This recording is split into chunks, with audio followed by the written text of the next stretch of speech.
Kalau milih saya berikan Rp150.000. Udah 3 periode di DPRD ya Bang? Alhamdulillah ya. Nah, ada 3 periode di DPRD. Jadi mengikuti juga ya. Mengikuti Bang. PDIP ini tidak berkhianat dia kepada Sumatera Barat. Di Kota Tangah lagi begitu banyak jalan-jalan baru yang saya buka. Itu lebih dari 2,5 miliar. Jujur saja saya sedikit nilai lebih bagi saya PDI ini. Jangan-jangan Bang Yesa mau ada alibi jadi wali kota.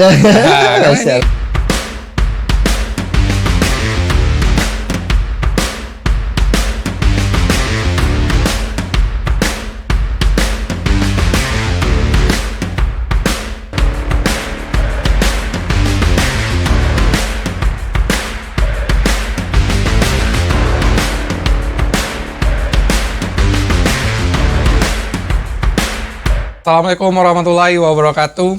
Kembali lagi kita di channel YouTube Polstra Institute. Nah, dalam program Ruang Terang Politik, ini podcast yang diinisiasi oleh Polstra Research and Consulting dalam rangka menyediakan kanal bagi kita semua untuk mendapatkan pencerahan-pencerahan politik, supaya dalam konteks tahun-tahun politik ini kita jangan berketerusan menikmati konten-konten hoax, kebencian, fitnah, dan segala macamnya. Nah, di sini apapun yang menjadi kontroversi, apapun yang nanti menjadi pertanyaan publik, kita bisa ngobrol lebih panjang dan kita bisa mendapatkan informasi secara utuh. Nah, kali ini saya kedatangan tamu luar biasa. Menurut saya ini quote-nya itu The Legend is Back. Nah, The Legend is Back. Dan saya kebetulan memakai baju jaket yang warna partainya agak mirip. Ini dalam rangka menghargai tamu kita. Siapa beliau? Inilah abang kita, Bang Haji Maedestal Hari Mahesa. Assalamualaikum warahmatullahi wabarakatuh. Selamat datang Bang di channel Polstra. Ini kebetulan menghargai ya Bang. Ya, jaket kita juga merah. Tapi ini dalam rangka ini Bang, ini produk kita sebenarnya. Produk kita. Clothingnya bernama Karambia. Dan ini iklan dulu ya. Karambia clothing kita ada di Bukit Tinggi, ini produk lokal Bang. Iya. Ini mohon Bang untuk dibantu-bantu UMKM. Alhamdulillah lah ya ada dan produk. UMKM kita tidak hanya YouTube ini masih UMKM, tapi produk kita juga UMKM. Gimana Bang? Sehat Bang? Alhamdulillah. Ini warnanya udah jauh beda Bang. Udah jauh beda ya. Saya tahu beliau, mungkin kenal nggak, tapi mengetahui beliau sejak kuliah. Nah, sejak pertama di Padang kuliah, baliho beliau sudah sering saya lihat, tapi warnanya hijau, bukan merah. Belakangan ini merah, makanya kita ingin merah menyala. Merahnya menyala. Bang, sebelum kita bicara tentang perpindahan ini Bang, perpindahan partai. Ini fenomenanya sekarang banyak sekali tokoh yang pindah partai politik dan punya cerita masing-masing. Tapi sebelum cerita soal perpindahan partai politik, kita ingin tahu Bang sejauh mana tentang perjalanan karir politik Abang, karena saya mengenal beliau tuh udah cukup lama melihat beliau berkarir di politik. Udah 3 periode di DPRD ya Bang? Alhamdulillah ya. Nah, ada 3 periode di DPRD. Jadi mengikuti juga ya. Mengikuti Bang. Karena nama Maedestal Hari Mahesa itu dulu di Bali-Bali itu yang saya Maedestal ini nama apa? Saya pikir nama orang India. Nama gitu. India, Manado. Orang Pasaman, orang kita ternyata. Gitu. Bang, boleh cerita Bang karir perjalanan politik Bang dari awal itu kenapa? Ya terutama kenapa masuk politik ya. Jadi begini, saya memang sebenarnya memang tidak begitu tertarik di dunia politik dulu, karena ya dulu saat kuliah masih bahuru-huru SMA. Tapi saya sudah sudah menikmati bagaimana berorganisasi, mulai dari SMP, SMA ya. Terus pada saat kuliah organisasi di luar inilah ya, komunitas-komunitas. Terus juga pada dasarnya juga mungkin ini juga ada seperti kata orang tidak jauh ayi surana gitu. Kebetulan orang tua ya berdarah politik beliaunya. Nama beliau Baharudin ya. dulunya pernah juga di Padang itu pada tahun 98 kalau saya tidak salah, sampai dengan 98 ya, 96 sampai 98. Ya, beliau adalah anggota DPRD juga Kota Padang. Kota Padang pernah. Iya, beliau dulunya dulu kan ada fraksi ABRI, TNI Iya. Polri. Nah, masih TNI Polri. Nah, beliau dikaryakan dulu pada tahun itu sampai dengan 98 ketika sudah ada kerusuhan itu. Iya. Reformasi. Reformasi ya. Pada saat itu Abang Nesa usia Saya berapa tuh? waktu itu masih kuliah. Oh, berarti udah memahami betul ya Nah, pada saat jadi itu aktivitas dulu politik sering yang baca Bapak- koran. Nah, Oh, iya. sering baca koran karena orang tua dulu ini di pemerintahan seperti itu, ya baca koran, saya baca koran. Jadi nikmat aja baca koran. Mengikuti perkembangan-perkembangan yang ada di Kota Padang. Nah, akhirnya berkeluarga, setelah berkeluarga, jadi di tahun 2002 ya. Nah, orang tua itu tahun 2000, beliau kan pensiun di 2000, Ini pensiun dari DPRD Kota Padang. pensiun dari selesai dari DPD Kota Padang. Beliau pensiun juga dari Polri karena latar belakang beliau juga polisi ya. Akhirnya beliau mengikuti pemilihan Bupati Pasaman. Pada Jadi saat itu terpilih pemilihannya di DPRD, masih Pemilihan DPRD. di DPRD. Jadi tahun 2000 sampai 2005 beliau terpilih dan menjabat sebagai Bupati Pasaman. Nah, di saat itulah ya, karena sudah ada mengikuti, jadi garis keturunan itu ada. Nah, pada tahun 2000 itu saya masih aktif untuk organisasi. Nah, pada awalnya juga lagi enak-enak juga dengan pemuda Pancasila pada saat itu. Akhirnya orang tua menawarkan, udah ngapain organisasi yang ormas saja. Nah, akhirnya beliau merekomendasikan untuk masuk ke P3. 3. Ya, jadi di P3 lah awal mula saya ini sebagai bendahara PAC, ya, bendahara PAC. Beranjak ya, akhirnya menjadi ketua PAC berjalan waktu, dan pada tahun 2004 kebetulan ya ikuti pemilu karena disuruh orang tua. Perdana ikut pemilu di Ya, 2004. disuruh ini, bukan disuruh ya, cerita-cerita mau nggak coba jadi caleg gitu. Tapi belajar, baca undang-undang, baca, pahami betul. Nah, Oh, nggak disuruh instan juga. Enggak instan. Karena di awal pada mulanya itu memang dari bawah. Saya dari bawah, dari bendara PAC dulu, P3. 2004 Kecamatan Padang itu Barat. perdana pemilu langsung waktu itu ya? Bukan, pemilu masih nomor urut. Oh, nomor urut. Oh ya, belum terbuka. Nomor urut, ya. Pada saat itu nomor urut. Dan alhamdulillah terpilih dengan usia 24-25an lah. Kalau saya tidak salah itu. Berarti boleh dibilang Bang Esa ini Yang termuda dulunya. yang termuda, pecah Saya telur Sumatera Barat. Saya Sumatera Barat. Oke, 24 Dulu udah tidak aja. seperti sekarang juga. Ya, artinya tidak begitu banyak milenial ya, anak-anak muda itu. Mungkin dulu belum ada istilah milenial. Belum ada. Belum ada Dulu anak gaul dulu istilahnya Iya, kan. gaul. Jadi Anak gaul itulah. mah jadi politisi. Kalau Menjadi sekarang milenial politisi. jadi politisi. Nah, sekarang milenial menjadi politisi. Nah, ya. Sering berjalan waktu ya seperti itulah. Ya, terpilih. Dan memang ya kalau saat itu ya 2 bulan di DPRD Padang pada saya masih ingat ya, langsung menjadi kontroversi, heboh lah, gaduh lah, dan mewarnai lah lebih tepatnya. Kalau baru masuk, Baru langsung masuk mewarnai dinamika DPRD. Boleh tahu nggak Bang, apa itu Bang yang terjadi? Jadi ya memang saya memang merasa dan meyakini bahwa ya pada saat itu memang saat sumpah jabatan saya betul-betul menghayati begitu. Jujur ini. Oke. Ketika sumpah itu kebetulan saya di belakang berdirinya, Al-Qur'an itu di dekat saya berdiri berdirinya ya pada saat itu sumpah jabatan memang berdiri kepala Al-Qur'an itu di dekat kepala. Jadi saya mikir-mikir, aduh Al-Qur'an ini saya. Jadi memang betul-betul saya ingat ya, saya ini kan sumpahnya itu memang berat lah, atau mungkin ya kata orang mungkin kemakan sumpah kayak gitu ya. Karena mungkin dibandingkan yang lain, jadi transferan energi Transfer Al-Qur'annya lebih ya. ke Esa. Iya, jadi pada situ saya hayati sumpahnya dan itulah 2 bulan setelah itu ya ada beberapa kebijakan dari pemerintah kota yang pada saat itu dipimpin oleh Pak Fauzi Bahar. Saya merasa dan melihat serta memahami bahwasanya ini ada yang salah. Nah, ada yang salah dengan kebijakan yang dilahirkan, mungkin juga tidak sesuai dengan aturan yang saya baca dan pahami. Nah, jadi semenjak itulah Saya semakin ini setiap hari, bulan ya, saya ini kan terus ya belajar dan memang akhirnya ya begitulah jadi Maidestal seperti yang sekarang. Yang terkenal. Boleh tahu nggak Bang, apa kontroversi pada saat itu yang pada saat itu begitu ada mengingat sekarang? banyak hal ya, ada meterisasi PJU dengan nilai 32 miliar dulu pada saat itu yang terbesar itu. Ya, yang menurut saya pahami tidak sesuai dengan proses dan mekanisme. Terus ada pembelian yang masih saya ingat juga sangat heboh juga dulu, pembelian truk sampah ya, mereknya Kutama.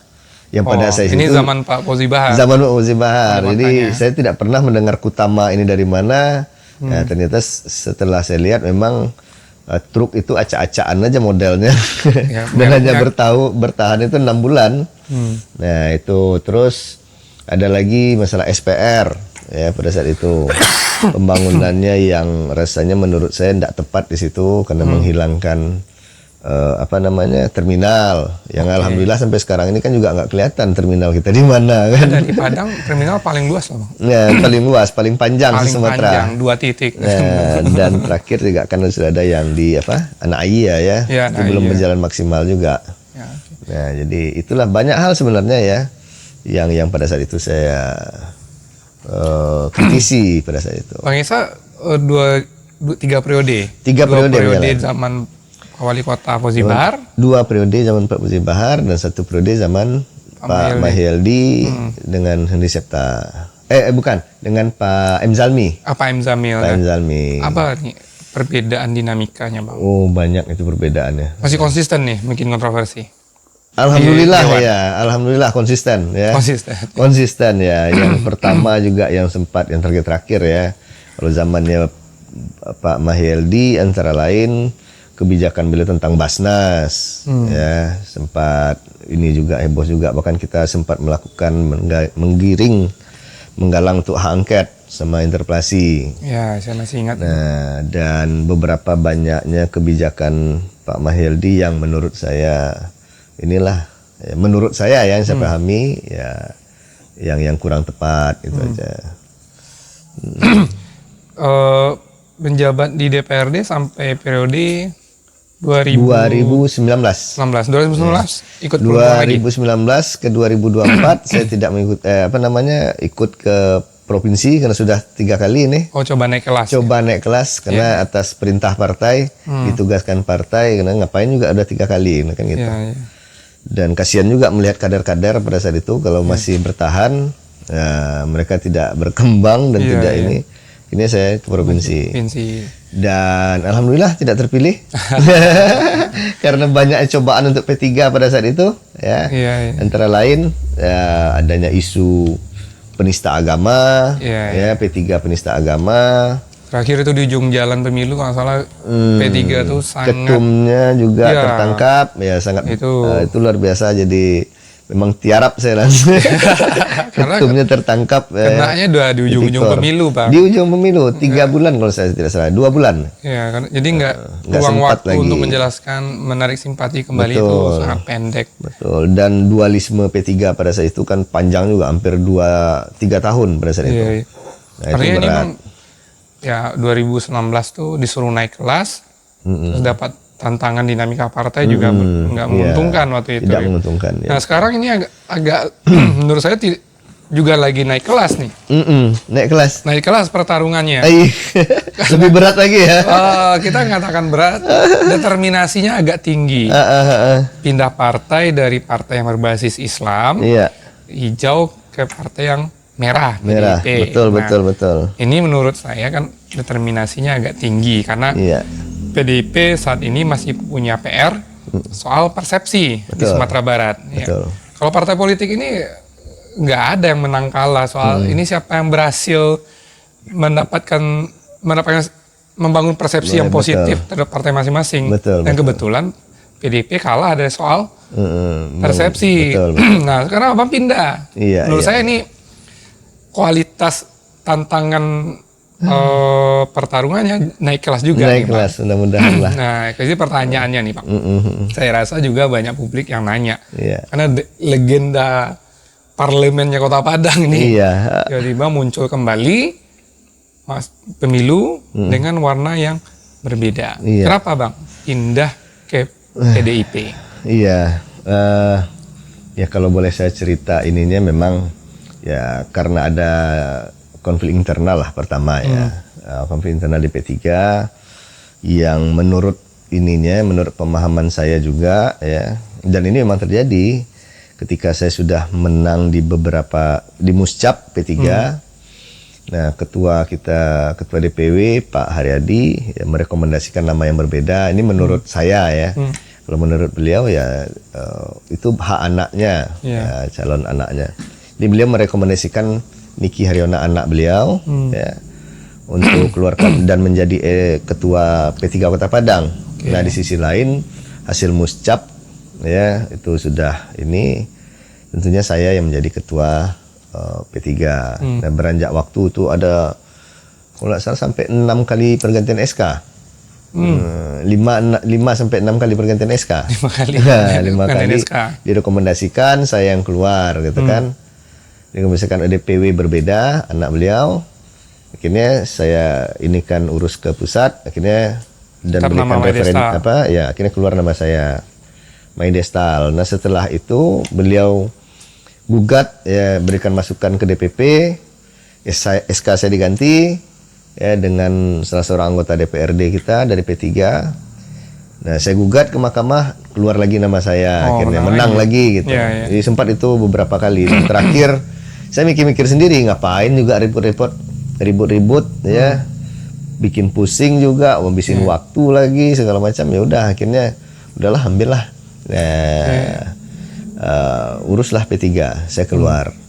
Ada beberapa tawaran ya, dan juga hasil komunikasi saya dengan beberapa pimpinan partai politik yang kebetulan kita banyak kenal juga lah ya. Nah, ini saya komunikasi dengan Demokrat yang bisa ya diberikan ruang ya. Terus banyak partai lain, Demokrat ada, Hanura ada, PAN ada, hampir semua partai lah ya. Terakhir Gerindra dan PDIP. Nah, cuma memang jujur saja saya sedikit nilai lebih bagi saya PDI ini. Kenapa? Sangat-sangat tertarik saya untuk masuk ke PDI. Mungkin secara kerja politik lebih berat. Soft di Demokrat, hanya betul. PAN. Ada Demokrat, ada PAN, ada Nasdem juga, ya kan. Nah, kenapa saya memilih PDIP ini? Ini sedikit dramatis ya. Sedikit ini juga. Saya perhatikan PDIP ini sebuah partai yang rasanya kalau kita melihat ya di media sosial ini pada kenyataannya ya, banyak masyarakat kita yang menghujat, banyak yang fitnah, hoak dan segala macamnya, ya, yang atau menjudge PDI itu segala macam. Tentunya yang negatif lebih banyaknya di Sumatera Barat ini. Dan saya melihat seperti itu, merasa terpanggil aja jiwa saya. Ya. Oh, justru karena partai ini diserang terus. Ya, malah di situ yang membuat saya hati kecil saya, loh kok kayak gini masyarakat. Ya. Menyatakan bahwasanya PDI itu anti-Islam, atau segala macam lah, dan menyangkut komunis dan segala macam. Saya pelajari ini. Ya, jujur saya sudah beberapa bulan itu saya pelajari, saya lihat PDI dan partai-partai lain saya coba ini kan. Cuma saya seperti sampaikan tadi, kok banyak ya orang menghujat, memfitnah, ya. Apalagi juga sedikit banyaknya kita pahami juga dalam agama, ya, menghujat itu kebencian, fitnah dan segala macam itu ghibah. Ya, apalagi menyebarkan itu kan ada dosa jariah yang dibuat, apalagi fitnah kalau enggak yang ini. Nah, maka dari itu saya coba saya tekadkan diri, paling tidak dengan masuknya saya ingin mengklirkan mungkin pandangan-pandangan dari orang-orang yang saya kenal. Janganlah itu tidak benar, karena saya juga pelajari banyak referensi apa yang mereka sampaikan itu ternyata tidak benar. Ada yang anti-Islam, tutup pesantren. Terakhir juga saya lihat itu ada editannya Pak Jokowi lah segala macam. Yang itu sebenarnya dari periode ke periode hanya itu saja isunya. Didaur ulang lagi. Didaur ulang gitu. Nah, itu yang pertama. Yang kedua ya, PDIP ini tidak berkhianat dia kepada Sumatera Barat. Oke, Ya. poin penting nih, PDIP tidak pernah Tidak berkhianati tidak Sumatera Barat. mengkhianati Sumatera Barat. Kenapa Bang muncul penilaian seperti Iya, banyak hal yang saya melihat ya. Seperti contoh ya Pak Jokowi misalnya. Beliau tetap berkunjung ke Sumatera Barat. Perhatiannya ada ke Sumatera Barat. Iya. APBN itu tetap tercurah ke sini. Iya. Nah, saya melihat seperti itu. Dan beliau memang datang gitu, ya kan? Apalagi juga saya melihat satu lagi terbukti di Damasraya. Ya. Nah, Damasraya dan pembangunan-pembangunan lain seperti yang dilakukan oleh Bang Alek, Endra Lukman, Pantai Muara Padang, ya kan? Ada lagi Mbak Puan terakhir masjid yang dia bangun kurang lebih informasinya sampai miliaran ya yang di Di Kota daerah Tengah. Kota Tengah. Oh, Kota Tengah. 800 jutaan atau 1 miliaran lah ya, kalau saya tidak salah itu. Tapi senyap ya, nggak ada yang Nggak ada.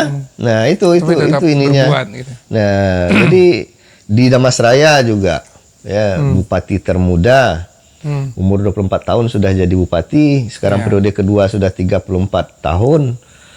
Kalau dikatakan PDI itu anti Islam misalnya, Masjid Raya terbesar kedua se-Sumatera Barat ya, berdiri di sana, Damasraya. Dan beliau juga saya perhatikan di dalam ininya ya, berita pemberitaan, media sosial juga, beliau juga banyak mendapatkan anggaran-anggaran dari pusat. Artinya pusat itu memang perhatiannya cukup besar ke Sumatera Barat. Ada jalan tolnya, ada PLTU ya kalau tidak salah ya, ada pembangkit listriknya lah, ada jembatan gantungnya yang terpanjang juga di ini. Ya, banyak hal sebenarnya seperti itu yang saya sampaikan. Jadi saya melihat, nah di sini ada tokoh-tokohnya juga seperti Bang Alek, Haji Alek Endra Lukman, ya kan? Bupati Damasraya, Bupati Pesisir Selatan, Wakil Bupati Pariaman ya kalau saya tidak salah, Wakil Bupati Pasaman Barat.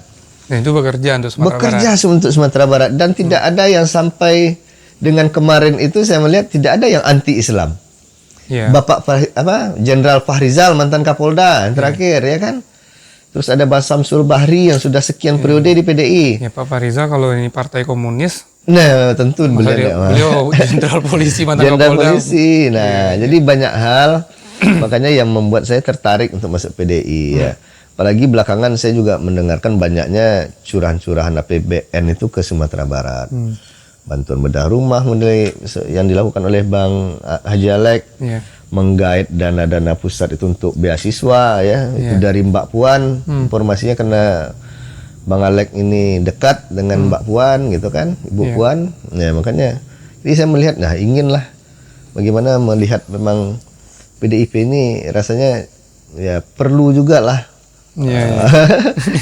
kita kalau saya merasa saya butuh PDI mungkin juga butuh saya. Akhirnya memilih PDIP. Akhirnya memutuskan PDI. Karena itu tadi ya, melalui PDIP kalau berhasil mengubah persepsi ini minimal merasa udah memperbaiki juga pola pandang masyarakat. Paling tidak sudah ada tabungan akhirat juga untuk saya mungkin insya Allah. Amin. Tapi targetnya mendapatkan kursi atau sekadar masuk partai ini, Bang? Ya, pertama seperti saya sampaikan tadi ya, saya ingin merubah. Ya, ingin lah ya, dan saya itu sampaikan ke beberapa tokoh. Banyak masyarakat yang ngapain PDI itu kan sudah ada gitu. Bahkan teman-teman partai lain ya banyak lah ya, ada Nasdem, ada Golkar, ada Demokrat, udah gabung sini Gerindra, partai besar yang tidak repot lah rasanya untuk bekerja ini kan. Ya, tapi saya melihat ya memang saya tidak ingin ya masyarakat kita, anak cucu kita atau mungkin teman dunsana yang hidup di dalam ketakutan, hidup di dalam dosa-dosa jariah, begitu loh. Hidup dalam hati yang penuh kebencian yang mungkin ada dosa masa lalu kah atau mungkin sejarah ini diputar balikkan, ya, tidak tahu.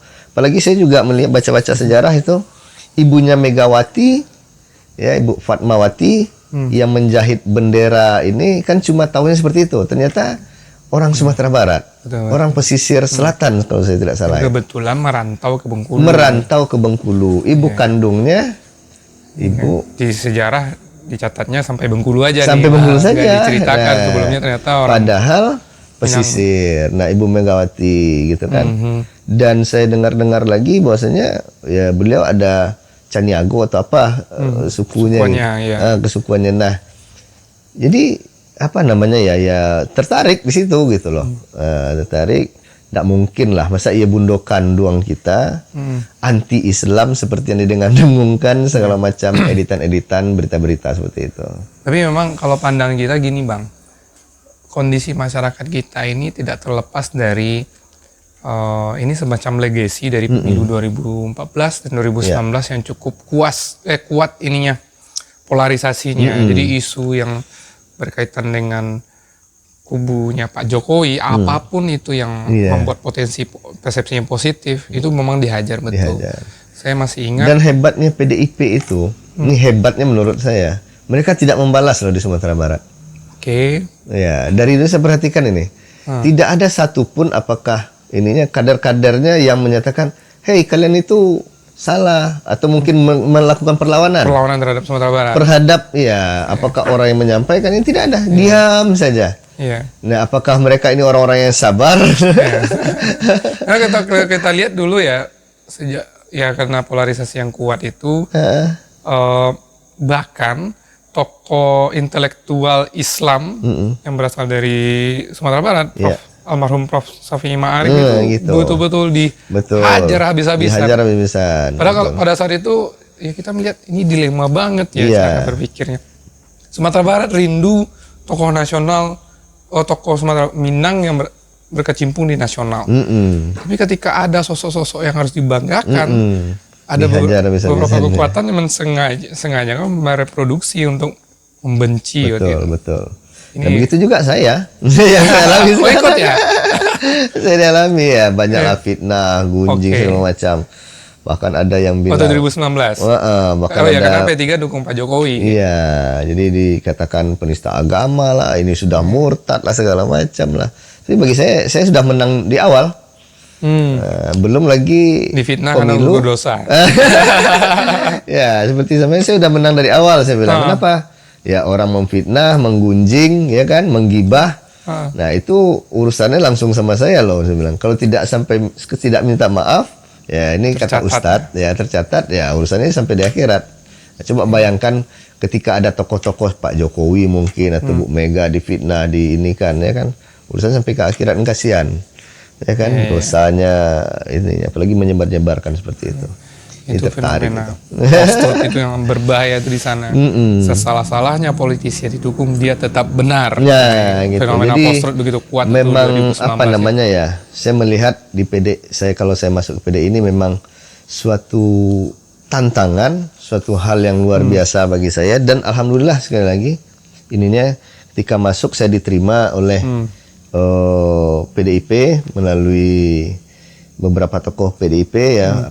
Bang Alek dan Bang Albert ya, langsung kontak, ya udah silakan masukkan formulir gitu. Beberapa waktu saya ditanya kenapa sih, ada beberapa pengurus yang kenapa sih milih PDIP padahal PDIP itu begini loh. Apakah mereka menguji ini lagi kan? Ya, saya sampaikan ini sebuah tantangan bagi saya ingin clearkan ingin mencoba lah, paling tidak mengurangi lah ya. Dan alhamdulillah seperti saya sampaikan tadi, ketika saya masuk, program-program yang ada di PDIP itu diberikan amanah oleh partai kepada saya untuk dijalankan kepada masyarakat. Oke. Nah, programnya bentuk apa tuh Bang? Ada KIP, PIP, bedah rumah dan segala macamnya. Itu ya. APBN semua? APBN semua. Ya, yang mana sebenarnya kan sama-sama kita lihat, kalau tidak ada anggota DPR RI mana mungkin dapat. Iya kan? Ya, sekarang aja nggak ada. Nggak ada. Ya, mohon maaf, kita juga lihatlah anggota DPR RI kita, yang lainnya yang ada sekarang ini, ya kan? Apa sih yang juga yang mereka berikan ke daerah, pada masyarakat yang tanpa melihat golongan atau mungkin kader mereka gitu. Nah, PDIP nyampaikan pada saya, udah ini jalankan, KIP, PIP gitu, bedah rumah. Tapi itu nggak teramplifikasi mungkin, itu masalah PDIP. Karena menurut saya sih Bang gini, dari beberapa riset yang kita lakukan, kenapa PDIP ini ya persepsinya susah sekali untuk, bagi kader PDIP itu kita lihat kerepotan sekali untuk mengubah persepsi di Sumatera Barat. Ya salah satunya mungkin itu tidak teramplifikasi. Iya. Saran saya seluruh kader PDIP medsosnya harus hidup. Ya, mereka ini apa namanya? Seperti saya, Kalau perlu apakah tiap mereka hari ini penjabar? diberitakan. Saya Iya, tidak iya. tahu kan. Nah, mudah-mudahan dengan masuknya saya ini, saya ingin membuktikan juga Iya. ya kepada masyarakat luas Sumatera Barat, bahwasanya saya tidak akan seperti yang PDIP ini tidak seseram yang dibayangkan. Iya. Ya. Janganlah hidup dalam ketakutan atau mungkin menyampaikan berita-berita yang tak benar seperti itu. Saya ingin buktikan seperti itu. Oke. Dan saya juga sampaikan kepada pimpinan partai, ya, kepada kader saya masuk ke PDIP juga tentunya dengan usaha dan kerja keras menjelaskan kepada masyarakat Ya. bahwasanya akan bertambah suara. Nah, Nah, Abang PDIP. sejak pindah udah coba menjelaskan belum? Mm-mm. Ada. Bagaimana respon masyarakat itu? Ada memang, ya ini jujur ya saya sampaikan, beberapa titik yang saya, sudah banyak juga titik yang saya jalani, dan mereka ternyata setelah mendengarkan penjelasan saya seperti itu, ya mereka sangat paham, Artinya masyarakat Sumatera Barat ini terpengaruh dan tidak tersampaikan atau Ya, mungkin ya. tidak ada penjelasan atau klarifikasi seperti itu tadi. karena mengkonsumsi Hanya medsos, narkoba, nah, potongan video itu Potongan ya. video. Karena bagi saya menariknya Betul. melihat itu tuh seperti ya narkotika Iya. digital gitu. Orang kecanduan dengan menikmati potongan video, dia konsumsi dan dia yakini. dan langsung diyakini, jadi tanpa itu ada berbahaya. saring tadi gitu Dan loh. besoknya dia jurus mabuknya tuh kalau Nah, akhirnya kan kasihan kita mereka Iya, menyebarkan berita-berita yang tidak benar itu tadi. Banyak itu yang sudah saya ini kan. Pak Haji, kenapa sih pindah ke PDIP? Tidak ada partai lain. Nah, gitu. Kalau Pak Haji tidak pindah dari PDIP, saya tidak pilih. Pak, dia gini loh, Pak. Nah, saya terangkan seperti tadi. Nah, bosnya itu hoax, ini editan. Saya lihat itu di Google. Nah, ini loh beritanya. Ini tidak benar kan, saya bilang. Menutup pesantren ini tidak benar kan? Nah, beritanya berita hoax kan? Penyampaian Pak Jokowi yang diedit kan? Penyampaian Bu Mega yang diedit juga kan? Akhirnya, oh iyo, kata dia gitu. ya, kesimpulannya Jadi, artinya harus- ketika dijelaskan secara utuh, Secara utuh, masyarakat jadi memahami. sangat memahami, sangat bahkan. Oh gitu Pak. Nah, jadi tolong kirimkan ke saya juga Pak. Nanti saya teruskan lagi. Dosa loh saya bilang gitu. kalau sudah menyebarkan fitnah, dosa jariah kan. Ya, kita berharap sih Bang, sebenarnya di pemilu 2024 ini ya sudahlah, kita nggak usah lagi Betul. sikut-sikutan dengan Sikut-sikutan. cara yang begitu ekstrim sekali, ya, sampai fitnah hoax itu. Karena ya akhirnya kan politisi itu dia negosiasi juga di atas Nah. itu. Ngapain juga berkutat di bawah sangat keras, Betul. dengan makan nasi gorengnya udah selesai semua. Iya, nah maka itu betul saya tertarik dengan seperti itu tadi kan. Sekarang ini kita juga melihat ini. Nah, konteks ininya lagi ya. Para caleg. Nah, saya dulu juga muda, tahun umur 24 Iya, jalan 25 ya. Kalau tidak salah itu jadi. Waktu pertama caleg. jadi anggota dewan ya. Ya. Tapi saya langsung belajar, apa sih tugas anggota dewan? Oke. Apa sih fungsi anggota dewan? Tanggung jawab anggota dewan itu juga apa sih? Cara penyusunan ya, mungkin ini karena bapak orang tua saya juga pernah di dewan, jadi saya pelajari buku-bukunya. Nah, tapi pada kenyataan pada saat sekarang ini banyak caleg ya hanya menjual, mohon maaf, jualah capresnya, jualah fotonya, Iya. jualah mungkin menjanjikan pokir lah. Ya. Nah, bahkan ada juga nih, ada caleg yang sekarang sudah banyak ini, ya, kalau milih saya berikan Rp150.000. Nah, itu banyak juga sekarang beredar. Ada nih. nggak yang janjikan? Caleg 150, caleg M150 sekarang ini banyak beredar. Ada pula nggak Bang yang menjanjikan jembatan tapi nggak ada sungai? Nah, ini ya bahayanya nanti ketika mereka terpilih, banyaklah, mohon maaf kalau yang kemarin ada yang karena terimbas dari capres, mereka tidak paham tugas dan fungsi anggota dewan. Mungkin mikirnya gini Bang, penting duduk dulu. Nah. Nanti ketika duduk kan ada bimtek dari Mendagri. Tidak semudah, tidak segampang itu. Iya, mungkin dipelajari bisa, tapi dinamika di dewan Susah, itu iya. yang agak Satu lagi nanti ini kepada masyarakat juga, kalau ada caleg yang berkampanye, coba tanyakan, apa sih Pak tugas anggota dewan? itu dulu ditanya. Itu dulu. Bagaimana sih caranya Bapak memperjuangkan aspirasi kita? Iya. Misalnya contoh Bapak menjanjikan drainase ini, Iya. Bapak buat. bagaimana sih prosesnya Pak? Ini menarik nih pendidikan politik buat masyarakat. Itu yang harus kita jelaskan. Ya, ini masyarakat ini benar-benar ya. Saya Jangan sampaikan. money politik. Jangan money politik yang diterima. Tanya Pak, gimana nanti Bapak menjadi anggota dewan? Komisi apa nanti Bapak? Ya. Badan anggaran itu apa Pak? Bagaimana proses musrenbang kelurahan? Proses apa? Realisasi anggaran itu? Bagaimana penyusunan APBD? Jangan ini wajib, sampai nanti kecewa gitu. karena akhirnya janji A, B, C nggak realistis. Nggak realistis. Karena menjanjikan itu karena nggak tahu prosedur pemerintahan. Iya. Jadi Akhirnya hanya nanti menjanjikan kecewa ini lagi. 150.000 ya kan? Sembako, ya. Sembako. Terus nanti pokir ini apa? Coba tanyakan dulu lagi. Caleg pokir. Caleg pokir. Bukan caleg pikir. Sebenarnya tugas dewan itu tidak hanya itu. Membuat perda, berani nggak dia nanti mengawasi apa itu kebijakan yang misalnya sedang hot isunya mungkin ketika masyarakat seperti kemarin lah ya, kita lihat ada COVID. Nah, anggota dewan kita pada juga kemana gitu. Bagaimana aktivitas masyarakat ini bisa berjalan sementara di sisi lain pemerintah juga menutup gitu kan. Nah, karena memang bahaya juga sih Bang, agak bukan bahaya sih, maksudnya kita membayangkan kalau seandainya anggota dewan itu duduk dan mereka nggak paham. Saya 3 periode banyak yang seperti itu. Rapat membahas sisa perda yang belum selesai. Nah, itu tadi. Di periode sebelumnya rapat dengan sekda nih. Nah, yang udah khatam sekali dengan urusan pemerintahan, jadi dengan bingung semua ya kan. ASN yang sudah ya ada pendidikannya lah ya. Kepala dinas itu sudah sekian puluh tahun dia membaca buku undang-undang. Ketika masyarakat itu nanti anggota dewan itu rapat, mereka akan menyampaikan apa, poinnya di mana, outputnya juga bagaimana. Nah, ini ya saya karena ada 3 periode seperti itu ya.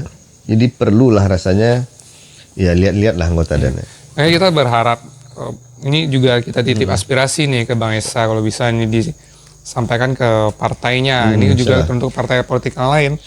Jangan sampai karena menjelang pemilu itu sibuknya BIMTEK pemenangan. BIMTEK-nya juga harus ada tentang pendidikan nih, gimana proses pengambilan kebijakan, dinamika kebijakan itu banyak sekali sebenarnya. Ya minimal nggak pun khatam semuanya, basicnya paham dulu. Karena ini apalagi banyak caleg baru, milenial. Caleg baru mencaleg, baik tua dan milenial. Jadi satu lagi ya, besok ini pelantikannya itu di bulan Agustus. Nah, kalau ini terpilih pelaksanaan pemilu 14 Februari, pelantikannya di bulan Agustus.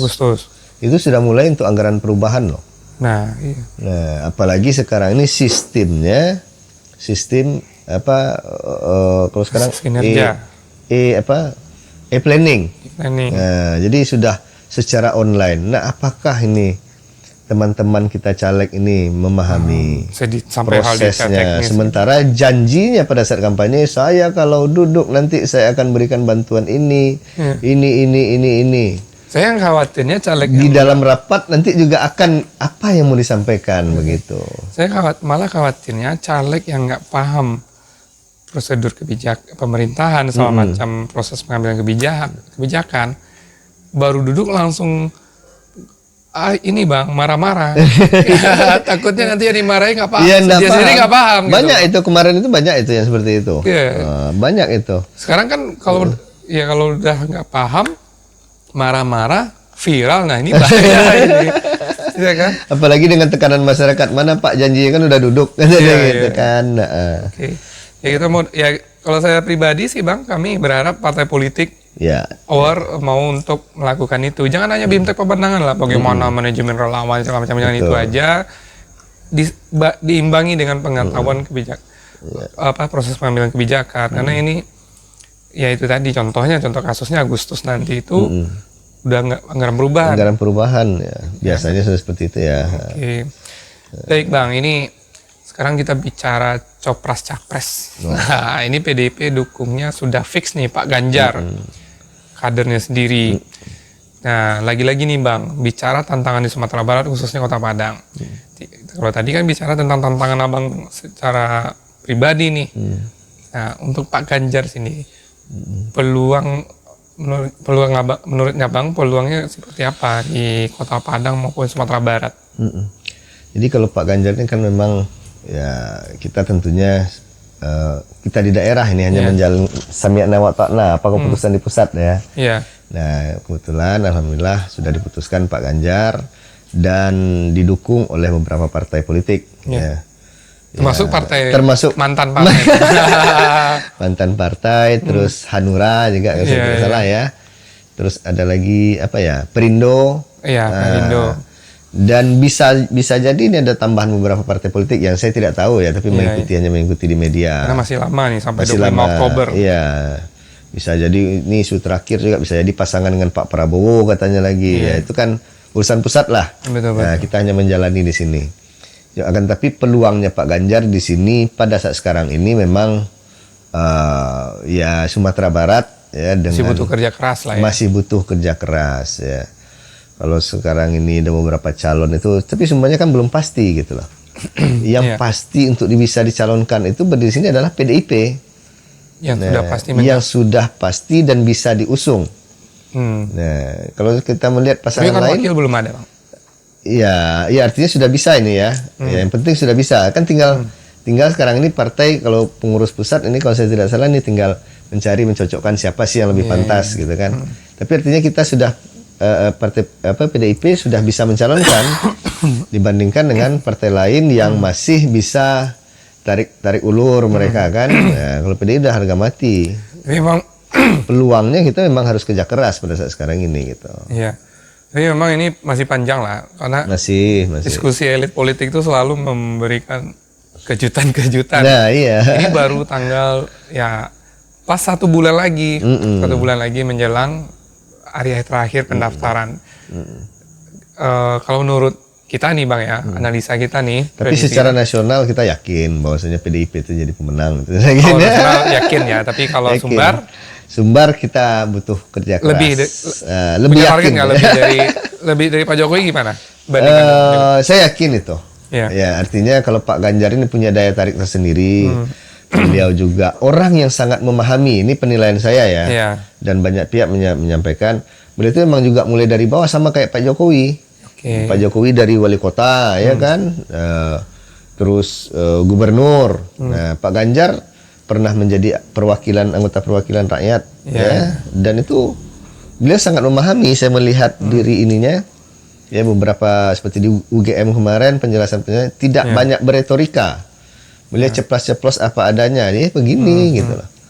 Nah, penyusunan anggaran beliau paham tentunya, bagaimana di pemerintahan beliau juga paham. Yang hal itu tidak ada dengan capres yang ada sekarang ini. Di sini, disitulah confidence-nya, kepercayaan dirinya dari. Beliau sudah sering berkomunikasi dengan rakyat ya. Contohnya pada saat pemilu, beliau sudah berapa kali anggota DPR RI, ya kan? Tentunya sudah paham lah bagaimana aspirasi masyarakat. Oke, artinya percaya diri lah untuk percaya diri, insya Allah. Lebih ini lagi suara Pak Ganjar di Sumatera Barat. Ya, karena secara gestur agak beda juga dengan Pak Jokowi. Gesturnya itu apalagi Sumbar ini memperhatikan tokoh dan tagih ini kan. Beliau ramah juga, ya kan, tidak temperamen juga. Walaupun di survei memang ini masih nomor 3. Nomor 3 di Sumbar ya. Di Sumbar. Nah, bicara jadi potensi sekarang, kalau menurut kami memang koalisi ini masih rapuh, Pak. Iya, betul. Koalisi ini masih rapuh karena ini masih ada potensi-potensi perubahan. Ini kalau kita boleh, ini secara objektifnya aja nih Bang, Golkar mungkin masih bisa rapat ke Pak Ganjar, karena ini kan soal tawaran cawapres lagi nih. Cawapres, betul. PKS bisa saja ikut teman lamanya nih Demokrat, karena udah lama berteman nih sejak pemerintahan Pak SBY. Jadi kalau kami melihat koalisi yang terbentuk terakhir sekarang ini masih rapuh, karena endingnya nanti pastinya adalah yang final itu pada pendaftaran ke KPU nantinya. Betul. Nah, jadi ya kita publik ini akan mendapatkan kejutan-kejutan lagi. Apalagi kita di daerah kan. Kita di daerah ini menunggu nih. Menunggu saja sifatnya. Ya, diskusi elit ini kita nggak bisa tebak. Betul. Bisa aja yang di televisi itu lagi hangat-hangatnya, tapi di belakangnya kita nggak tahu kapan dia Iya. ngopi. Apalagi ya ada beberapa kalau pasangannya Pak Anies ya kan Ya. dalam ini heboh-hebohnya tersangkut masalah pidana ya Caimin. Ya, Last makanya- minute semua. Last minute jadi kita tidak tahu semuanya ya. Tapi nanti kita tunggu aja, mudah-mudahan yang terbaik lah. Iya. Oke Bang, Oke. selanjutnya itu Iya. Bang Esa maju di DPRD Kota Padang. Kota Padang. Nggak provinsi ya? Enggak. Balik lagi ke ini. Kota Padang. Ke Kota Padang. Oke. Karena melihat memang kondisi terpanggil saya kembali ke Kota Oke, Padang. bicara Kota Padang kondisinya seperti apa gambaran Bang Esa sekarang Kota Iya, Padang ini? yang pertama kalau secara kelembagaan DPRD-nya, ya, ini bukan saya ngomong saja, tetapi banyak dari masyarakat itu yang rindu dengan bagaimana pengawasan DPRD, suara-suara lantang dari DPRD itu untuk menyuarakan aspirasi masyarakat. Oke. Kalau sekarang gimana Bang? Pasif? Sekarang, iya sama-sama kita dengar, ya. Mungkin ada tapi tidak begitu ini ya, tidak terdengar suaranya anggota DPRD kita. Artinya rindu nih dengan dinamika kehadiran sosok My Destar Ya, gitu ya. makanya the legend is come back. The legend is back ya. Ya seingat saya memang beliau ini kalau kita baca-baca waktu kuliah tuh senang baca koran dulu. Kalau Iya. sekarang itu nggak, media online belum lah. Untuk baca koran itu selalu muncul Iya. kontroversi beliau di DPRD, kritis. Itu menurut Abang memang di DPRD Sangat diperlukan. diperlukan. Karena Sangat memang diperlukan. tugas DPRD itu kan selain budgeting itu pokir, silakanlah Iya. jual-jual. Tapi jangan lupa yang namanya satu lagi pengawasan. Pengawasan ya. Kalau sekarang kan ya mitra saling mengingatkan lah ya. Ya. Nah, ini Mitra pemerintah- kritis. Mitra, ya jadi mitra itu ya mengingatkan lah. Jangan hal-hal yang rasanya perlu kita ingatkan didiamkan, Iya. ya kan. Apalagi persoalan-persoalan masyarakat yang ada. Itu kenapa menurut Sangat Abang banyak. nih fenomena itu terjadi ketika anggota DPRD itu tiba-tiba daya kritisnya kurang. Ya yang pertama kalau saya melihat ya sekarang ini bisa mungkin perlu juga itu banyak ini untuk cek lah ya tingkat kehadiran mereka. Nah, karena yang pertama kali yang seperti itu tadi lah ya.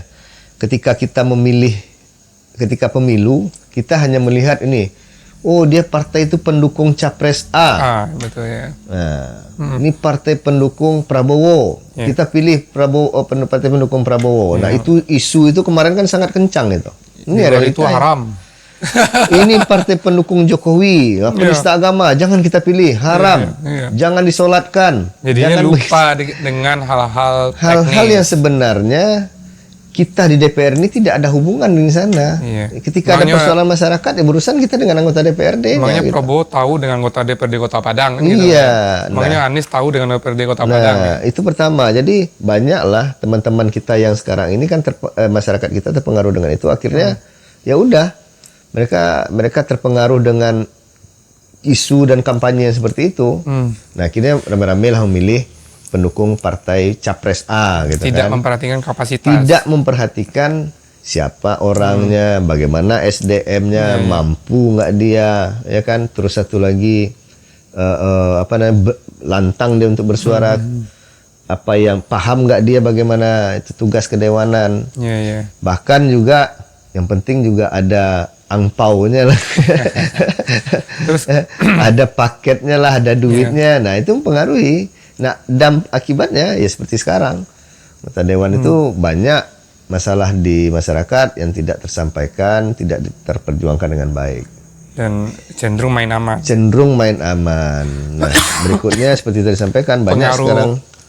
politik anggaran ada nggak Bang? Nah, Ini kan biasanya caleg kota DPRD itu takut tersandra dengan urusan pokir misalnya, dengan eksekutifnya. nah saya dulu ya saya sampaikan, saya dulu tidak ada terlalu Pak ini batasan pokirnya 2,5 miliar misalnya 2 miliar. Saya tidak ambil pusing. Nggak dialokasi pun nggak masalah. Dialokasikan ada, tetapi ketika saya bahwasanya menyampaikan ini loh kebutuhan masyarakat, saya nggak peduli batasan itu. Eksekutif Karena- bisa nggak ngasih alokasi buat anggota dewan pokirnya? Nah, bisa ya. Tapi mungkin sudah komitmen, saya kan tidak pimpinan dewan, entah Iya. apalah komitmen di pimpinan saya juga nggak mengerti ya. Tapi yang jelas APBD itu adalah memang haknya untuk semua masyarakat. Iya. Apa kebutuhan masyarakat, apa yang sarana prasarana, bagaimana operasional dari pemerintahan, di sana letaknya kan. Nah, jadi saya bahkan beberapa tahun itu lamanya, bahkan lebih dari 2,5 miliar yang diinikan. Walaupun sering nyerang. Sering nyerang ya. Eksekutifnya. Jadi karena memang dasar saya kuat. Ini yang lo diinginkan oleh bukan masyarakat. sembarang marah-marah Bukan, doang, bukan. sembarang ribut. Nah, ada apalagi dasarnya seperti disampaikan ada pokir batas 2,5 miliar. Jalan di Lolong Belanti itu coba lihat di sekarang ini. Yang di samping Stikes Amanah dulunya. Itu lebih dari 2,5 miliar panjang pembebasannya. Itu pokirnya Bang. Saya tidak berbicara pokir. Pengaspalannya lebih dari 2,5 miliar. Oke. Saya tidak berbicara pokir sekali lagi. Kenapa? Karena itu untuk masyarakat. Untuk apa dibatasi dengan pokir? Iya. Artinya jangan hanya memperjuangkan, bicara perjuangan atau karya seorang anggota DPR itu jangan sebatas pokir ya. Di Kota Tangah lagi begitu banyak jalan-jalan baru yang saya buka. Itu lebih dari 2,5 miliar. Jadi kalau mau jadi anggota dewan yang lantang tapi benar ya, itu malah mendorong lebih dari 2,5 mendorong miliar. lebih dari 2,5 miliar. Kuncinya adalah memang mau belajar dan memahami tugas, fungsi dan jabatan tadi. Jangan sampai asal marah karena nggak tahu prosedur. Iya, banyak sekarang ini kan sekali lagi tidak paham tapi sudah ini kasihan nanti. Oke Bang, kita sekarang bicara Kota Padang. Apa persoalan yang Bang pandang ini menjadi krusial di Kota Padang sekarang ini? Banyak ya. Nah, menyangkut dari hal seperti itu tentunya kita kembali kepada visi misi, janji kampanye yang sudah disampaikan pasangan Pak Mahyeldi dan Henry Septa, dan saat sekarang ini diteruskan oleh Pak Henry Septa. Banyak hal yang itu yang perlu diinikan. Ada yang terminal dulunya yang sekarang ini sudah berfungsi apa belum? Iya. Angkutan-angkutan tuh masih ngetem nggak di sepanjang jalan sampai ke Tabing itu? Iya. Nah, ditambah lagi juga fasilitas-fasilitas untuk pemuda yang dijanjikan oleh Pak Henry Septa dan Pak Mahyeldi, ya kan? Di setiap nanti kecamatan kelurahan ada fasilitas untuk pemuda. Ya, yang sekarang cuma yang diinikan Padang kan Youth Center. Padang Youth Center saja. Padang Youth Center itu pun saya rasa tidak tepat kalimatnya. Cobalah kembalikan kepada bahasa orang awak, ya kan, akan lebih menarik. Emangnya gedung itu dipakai oleh orang Bule. Karena gini juga mungkin secara branding Bang, kalau nggak Inggris itu nggak keren, nggak mahal gitu. Ya, terus satu lagi, ini yang paling penting juga saya melihat. Dulu Pak Mahyeldi itu trotoar kan? Sekarang coba lihat di sepanjang jalan Es Parman. Jalur sebelah kanan trotoarnya bagus dan sudah terawat. Sebelah kiri tidak ada trotoar. Apakah memang itu style dari jalan? Tidak tahu. Semua jalan di kanan aja. Jalan di terus satu lagi di Khatib Sulaiman juga hal yang sama. Oh silakan. Saya hobi saya lari. Betul. Saya baru sadar juga nih kalau dari yang deretannya Transmart itu Transmart dari, bagus. Tapi yang seberangnya coba ya, lihat. betul, Bang. Nah, begitu di Jalan Es Parman. Sebelah kirinya bagus, sebelah kanannya tidak. Iya. Silakan perhatikan. Gunung Pangilun, sebelah kirinya bagus, sebelah kanan tidak ada trotoar. Nah, dan banyak ruas jalan lain yang kondisinya seperti itu. Terus yang paling penting menurut saya juga ya, jalur 2 dari Taman Budaya sampai dengan pantai Morolasa. Jalur 2-nya itu terpotong. Sampai dengan Hang Tuah, Belakang Olo. Itu sudah dibebaskan, dan sekarang muncul lagi bangunan-bangunan dan bahkan sudah ditembok lagi oleh masyarakat. Harusnya ketika sudah dibebaskan, langsung diberdayakan. Nah, sekarang ini repot terabaikan. lagi nih, penggusuran lagi kan gitu. Banyak lagi ya, ada ruas-ruas jalan yang tidak terselesaikan dengan baik, tidak teraspal. Fasilitas-fasilitas sekolah yang seperti yang dijanjikan oleh Pak Mahyeldi dan Pak Henry Septa, membangun 500 RKB, sekarang ruang kelas baru, sudah berapa realisasinya sampai sekarang? Janjinya berapa Bang? 500? Janji 500 kalau saya tidak salah ya, dan sekarang informasi baru sampai 100-an atau 200-an lah paling banyak.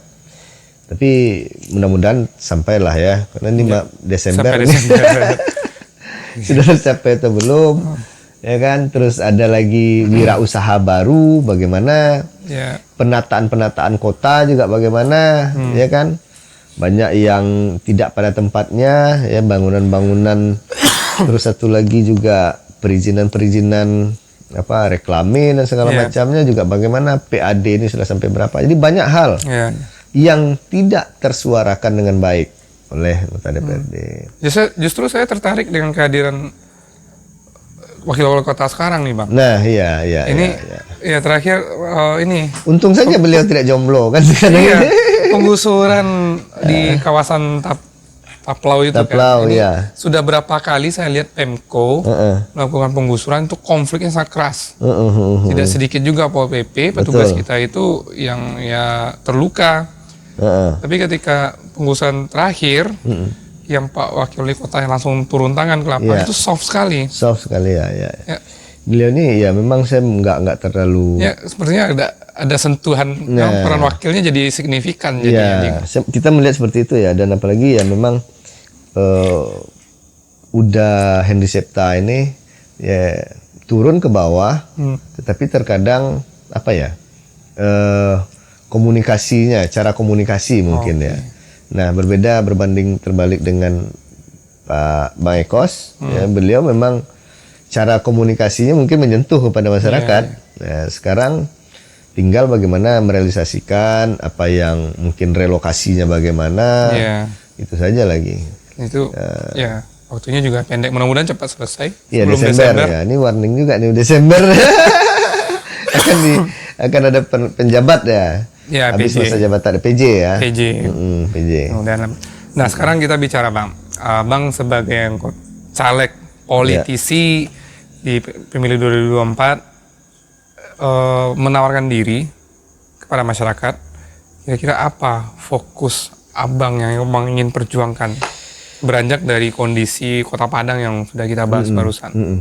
Jadi gini, banyak pertanyaan-pertanyaan seperti itu. Bahkan saya melihat beberapa orang caleg ya, menyampaikan, saya akan fokus kepada pertanian, saya akan fokus kepada kepemudaan, saya akan fokus kepada perikanan, kelautan.